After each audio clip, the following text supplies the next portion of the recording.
Hi எல்லாரும் எப்படி இருக்கீங்க? வெயிட் லாஸில் ரொம்ப ரொம்ப முக்கியமான 5 விஷயம் இருக்குது. அந்த 5 விஷயமும் ஃபாலோ பண்ணலன்னா என்ன ஆகுன்றது நான் கடைசியில் சொல்கிறேன். வெயிட் லாஸில் ஃபஸ்ட்டு வந்து டயட் இருக்கணும். டயட் மட்டும் இருந்தால் பத்தாது.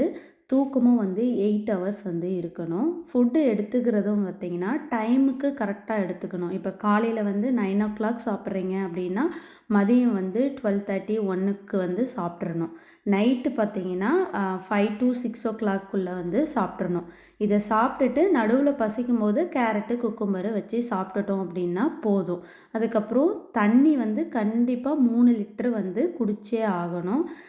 தூங்குறதுக்கு முன்னாடி நான் எப்பயுமே குடிக்கிற சுக்காஃபி அண்டு வாக்கிங், எக்ஸசைஸ் முடிஞ்சால் எக்ஸசைஸ் பண்ணலாம். ஆனால் வாக்கிங் வந்து மஸ்ட்டு. இதெல்லாம் பண்ணால் மட்டும்தான் வெயிட் லாஸ் வந்து கரெக்டாக வந்து இருக்கும்.